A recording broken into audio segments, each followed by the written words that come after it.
Salom qadrli savatdoshlar, bugun biz yangi o'quv ingliz tili birinchi qism kitobninki 23-24 darsini o'tamiz.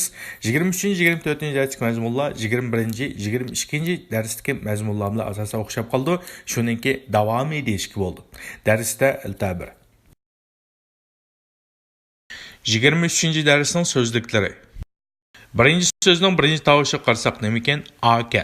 Ag'a ni qo'sak on. On degan ustida degan gap. Palanç narsaning ustida, po'kinchi narsaning ustida deymiz-ku, ustida degan gap. Endi ingliz tilida, on, mesela Uyg'ur tilida nima deymiz? Ustalning ustida deymiz. Ingliz tilida on, ya'ni ustida degan gap. Av narsaning oldiga keldi. Palanç narsaning ustida demoqchi bo'lsak, palanchi narsa degan narsa ustida degan onninki keyinga keldi. Masalan, on the table, ustalning ustida. On the car, mashinaning ustida. On the television, televizorning ustida deganga o'xshash. Ya'ni demakchi, ingliz tilida ustida degan gap, palanch narsaning degan gapning oldiga kelib, palanch narsaning ustida degan ma'noni berdi. Ammo so'zning birinchi tovushi nima ekan? Shqani qo'shsak sha. Lekin ani so'zmaymiz dedik qo'man. Sha. Alni qo'shsak shelf. Ni qo'shsak shelf. Shelf. Shelf degan gap shkaf degan gap. Shkaf. 23 darsda faqat ikkita so'z bor ekan. Buning qo'lishi on, ustida, shelf, shkaf. On, shelf. Endi 23 darsning tekstiga tizlan bir qarab chiqaylik. Which glasses? Which glasses? Qaysi istakanlarni? Yani o'tgan 21-22 darsda bizning to'g'rilik etgan which one? Qaysini deb o'rganga u bir tal narsa qartiladi. Bizningki 23 darsda bizga o'rgatmoqchi bo'lgani qaysilari deganni o'rgatmoqchi. Masalan, which glasses degan gap qaysi istakanlar. Give me some glasses please Jane dedi. Mana azroq istakanlarni bering Jane dedi. Some degan gap azroq bir necha degan ma'no chiqdi. Mana uni berilmay qolibdi. Which glasses yani qaysi istakanlarni dedi. These glasses yani ahang bilan savol chiqaryapti-da. These glasses yani bu istakanlarni mu these ni bildik, bunlar degan ma'no so'radi. These glasses degan gap bu istakanlarni mu? No, yo'qdi, not those. Those degan nimani bildiradi? Ya'ni ko'zimiz yetadigan, qo'limiz yetmaydigan, ya'niki bir nechta narsani those deydi. Ular deydi. Qo'limiz bilan ko'rsatilgan, ko'riladigan joydagi, lekin yenimizdiki emas. Yenimizdiki nima deydi? These, bular degan gapdi. Those degan shu ular. Ko'zimiz yetadigan, qo'limiz yetmaydigan yergini those deymiz, ular. The one degan o'rgatganmiz, ilk birsi. The ones degan nima bo'lgan bu yerda? Ilk birlari. On the shelf, ya'ni shkafning ustidagi birlari. Yani shkafning ustidagi birlari. Ammo nima uchun shkafning ustidagi birlari deganga butunlay ta'tir chiqadi deganni biz yana haqiqiy fe'llar bilan jumla tuzishni o'rgatgan chaqda aniq ko'rganmiz. These mushlarni mu deydi. Yes please. Here you are. Mang tutung. Thanks. Rahmat deydi. Endi 23 darsdagi grammatikalik nuqtalarga qarab boqaylik. Give me some glasses Jane. Endi bundan qarsak give me bering ma some glasses. Bir necha stakanni. Yani o'xshash qaranglar, yani ikki to'ldiruvchi kelgan chaqda odamni bildirgan to'ldiruvchi oldiga keldi, narsani bildirgan to'ldiruvchi keyinga keldi. Menga degan shunga me oldiga keldi, some glasses bir necha stakan degan keyinga keldi. Agar buni oldiga olsam bo'lamdi degan chaqda o'tgan sayt so'zlagan to'q, bo'ladi. Masalan, give some glasses desek bo'ldi, lekin mening oldiga, menganing oldiga tni qo'shatdik. Give some glasses to me Jane dedik.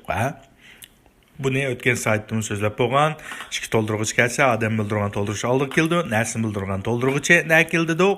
Keyinga keldi. Keyinga keldi. To'ldiruvchi degan nima deganni aslida qo'ydim jumlada kimga, nimaga, kimdan, nimani degan savolga javob bo'lib. Ya'ni bu savollarga jumla javob bo'lib keladigan bo'lakni biz to'ldiruvchi deymiz. Buni unda tafsiliy keyin to'xtalamiz. Endi ikkinchi grammatikaga qarasak, ikkinchi grammatika these bilan those. These degan bular degan gapdi. Shunaqa, those degan ular degan gapdi. Unda esa bu they bilan those ning farqi. Masalan, they dedik ular deb o'rgandik-ku. Endi bu yerga farq nima desanglar, these qo'limiz yetadigan yerga bir necha narsani these deymiz, bular. Endi qo'limiz yetmaydigan, ko'zimiz yetadigan, ko'z ta'laydigan yerdagi bir necha narsani those deymiz. Avlar. Avlar deymiz-ku Uyg'ur tilida. Avlar. Avlar. Ya'ni avlar degan gap ko'zimiz yetadigan, nima qo'limiz yetmaydigan joydagi bir necha narsani those deymiz. Avlar degan gap. Masalan, those children. Avu balalar. Şunaqo avu balalar. Those houses. O öyler. Avu öyler. Mesela qo'limiz yetadigan, qo'limizdan ko'rsatilgan joydagi narsalar. Shunga biz those ni ishlatgan chaqda qilinglar, buni sizlar ko'rib tura olishinglar kerak, faqat qo'linglar ko'rsatiladigan joyga yaqinroq. Lekin bak yengillik was these deyotganmiz. Shunaqo saljiroqroq was nima ekamiz? Those deyotganmiz. Endi 3-chi grammatika. Which glasses? Qaysi istakanlarni? These glasses, bu istakanlarnimi? No, not those. Yo'q, ularni emas. The ones on the shelf.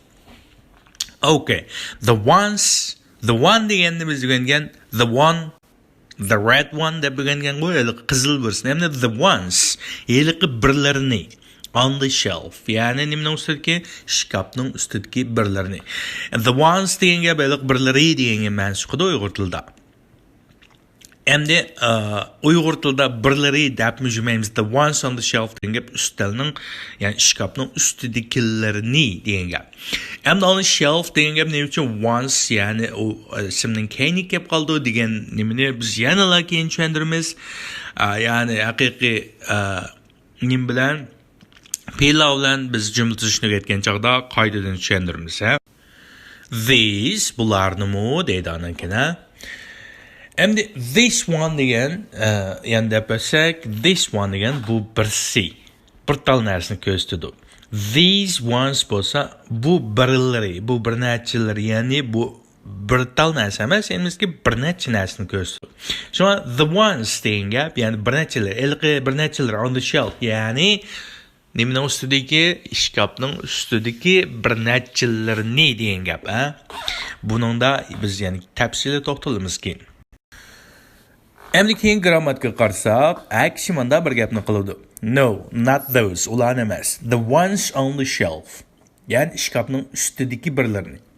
Endi Uyg'ur tilida biz ma'lum o'rindagi narsalarni, yoki narsaning o'rni degan chaqda, narsalarning o'rni obyektning yoki shu narsani ko'rsatgan ismning oldida keldi. Masalan, shkafning ustidagi kitob. Daraxtning ustidagi qush. Endi bu yerga shkafning ustidagi degan gap, shkafning usti amaliyotda narsaning o'rnini ko'rsatadi. Nerdagi narsa? Shkafning ustidagi kitob.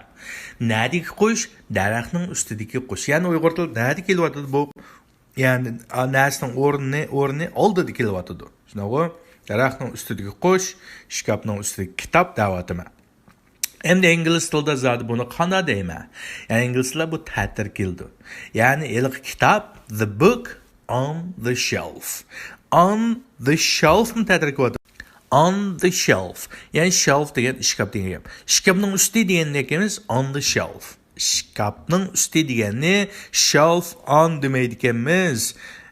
Chunki usti degan Uyg'ur tilida nima deb keladi? Keyingi kelyapti, shkafning usti desam. Ingliz tilida usti, asti, yeni, oqsi, oldi degan gap shu ifodalab kelayotgan ki so'zningki, ya'ni ma'lum bir narsaningki nimasi kelgan, oldida kelgan. Masalan, shkafning ustida desam on the shelf deyapman. Daraxtning ustida desam on the tree deyapman. Masalan, qalbimdagi so'ygu desam, qalbim, yuragim deganni heart, my heart. Yuragimdagi deganni in my heart, yuragimning ichidagi. Shunaqa love in my heart. Ya'ni yuragimning ichidagi, yurakdagi so'ygu ya qalbimdagi so'ygu degan ma'noni, degan gapni inglizlar mushtat chiqaramiz. Ya'ni palonch ne yerdagi palonch narsa demoqchi bo'lsam, palonch narsa deb anoniki deyapman, palonch yerdagi deyapman. Masalan, kitobning ustida on the book, yonchiqimda in my pocket, uyda at home. Berlinda, in Berlin. Ayning ustida, on the moon. Yani demakchi bu yerda bizning demakchi o'g'inimiz ustida, ostida, yanida degan gaplar palanch narsaning ustida degan gapki palanch narsaning oldida keldi. Anondan keyin palanch narsa palanch yerda demakchi bo'lsam, demakman palanch yerdagi palanch narsa demakchi bo'lsam, chuqur mana narsani balduda ekanman. Masalan, book deyib, palanch yerdagi on the shelf. Yani the book on the shelf. Yani nima shkafning ustidagi kitob. Shkafning ustidagi kitob. Endi inglizlik tartibi qaranglar, shkafning ustidagi kitob deganning tartibi tilay tartib ekan. Shunaqo kitob usti ustalning deb chiqadi ekan. Okay? Yani demakchi, hozircha shunchalik bilib tursanglar bo'ladi. Yani kallangda o'tmaganlarni mendan ayrim bizning mashq to'pimizda so'rsanglar bo'ldi, ha? 23 darsning tekst tarjimasi qarab boqaylik. Which glasses? Qaysi stakanlarni degan tekst ekan. Give me some glasses please Jane. Menga ozroq stakanlarni bering Jane dedi. Which glasses? Qaysi stakanlarni? These glasses. Mushu stakanlarni? No, not those. Yo'q, ularni emas. Men ularni deganni tushuntirib o'tdim. The ones elqi birlarini. On the shelf. Then nim deb egandoq, elqi deb egatdiq-ku. The ones elqi birlarini. On the shelf. Nadiki shkafning ustidagi birlarini dedi. These mushularni yanlam ahang bilan so'ratadi, ha? Yes please. Ha, rahmat. Here you are. Man elang. Thanks. Rahmat dedi. Bu tekst bek tashamas ekan, ha? Ham tekstning o'qilishi. Ben burunqa o'xshash asta bir o'qib borman, normal bir o'qib borman, tiz bir o'qib borman. Siz mashq qilgan chog'da shu bo'yicha mashq qilsanglar bo'ldi, ha? Lesson 23. Which glasses? Give me some glasses, please, Jane. Which glasses? These glasses? No, not those. The ones on the shelf. These? Yes, please. Here you are. Thanks. Normal o'qilishi, ha? Give me some glasses, please, Jane. Which glasses? These glasses? No, not those. The ones on shelf. These? Yes, please. Here you are. Thanks. Tiz o'qilishi, ha? Give me some glasses, please, Jane. Which glasses? These glasses? No, not those. The ones on the shelf. These? Yes, please. Here you are. Thanks. 24-darsning so'zliklari. Birinchi so'zning birinchi tovushi nima ekan? D ekan. D-ni qo'shsak nima ekan? Da. S-ni qo'shsak dask, ni qo'shsak dask. Dask degan gap, ya'ni bir narsa yozilgan ustal, xizmat ustuli yoki yoziq ustuli degan gap. Ham ikkinchi so'zning birinchi tovushi nima ekan? T ekan. T-ni qo'shsak ta. Anki nima ekan? B ekan. B-ni qo'shsak b, o-ni qo'shsak, ya'ni il-ni aqsgash ol deb qo'yamiz dedik-ku. Bowl, ha? Table, ha? Table. Table degan gap, ya'ni table deb qo'yamiz, ustal degan gap, ha? Table, ha? Table. Buni olgan chog'da Amerika inglizlar table deymiz, night tizal ustal ekan, ha? Table, ha? Table. Table degan gap, ya'ni ustal degan gap. So'zning birinchi tovushi nima ekan? P ekan. Ikkinchi tovushi nima ekan? L ekan. L-ni qo'shsak late, ni qo'shsak late, ha? Plate. Plate degan gap taxsa degan gap, ha? Taxsa. Keyingi so'zning birinchi tovushi nima ekan? K ekan. K-ni qo'shsak ka. Aniki nima ekan? B ekan. B-ga r-ni qo'shsak bird. Ni qo'shsak bird, ha? Cupboard. Ya'ni cupboard, ha? Cupboard. Cupboard degan gap, ya'ni kiyim shkafi degan gap, ha? Cupboard. Kiyim shkafi. So'zning birinchi tovushi nima ekan? S-ga. S-ni qo'shsak s, g-ga ni qo'shsak g. Siga, ha? Siga. Anki nima ekan? R-ga. R-ga ni qo'shsak rat, ni qo'shsak rat. Siga, rat. Cigarette. Yani buniki urg'u sangbashi degan shunga cigarette, ha? Cigarette, ha? Cigarette. Cigarette degan gap sigaret tamaka degan gap, ha? Ammo so'zning birinchi tovushi ekan t-ga. T-ni qo'shsak ta, l-ga ni qo'shsak l. Tala, ha? Tala.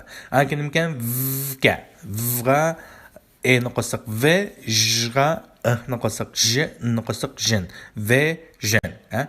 Television, ha? Television. Television degan gap nima ekan? Televizor degan gap. Denshi deb qo'yisizlar. Television, ha? Televizor.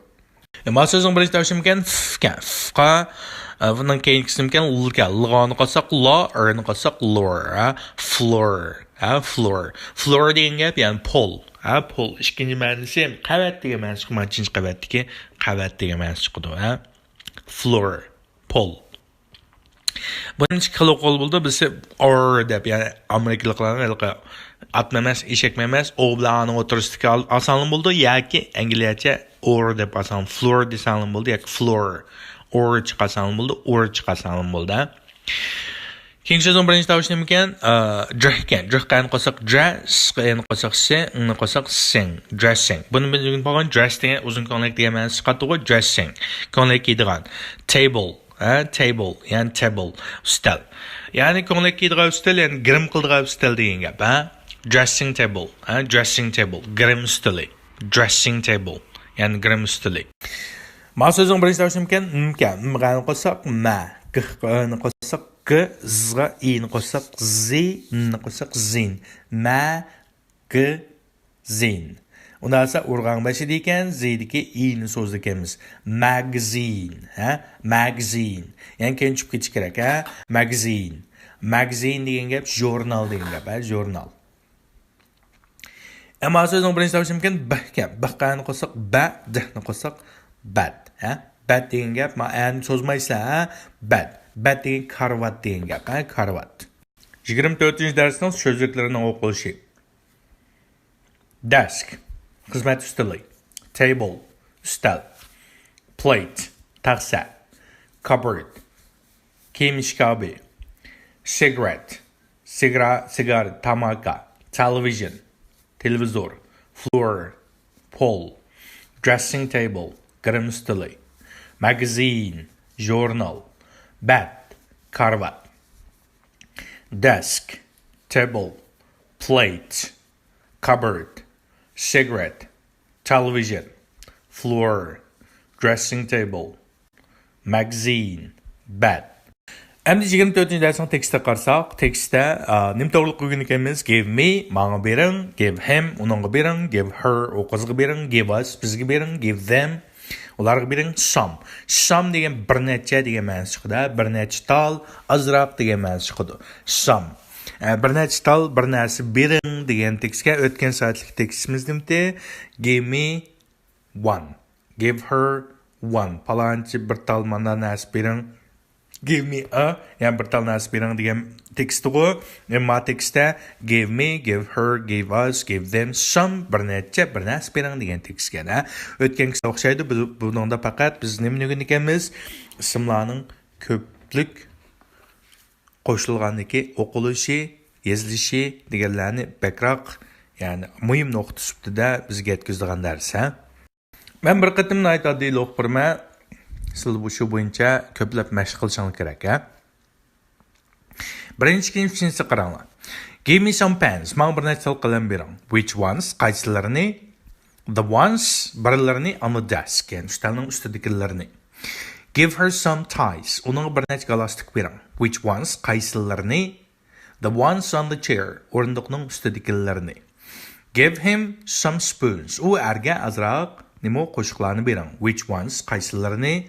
The ones on the table. Stolning ustidagilarini.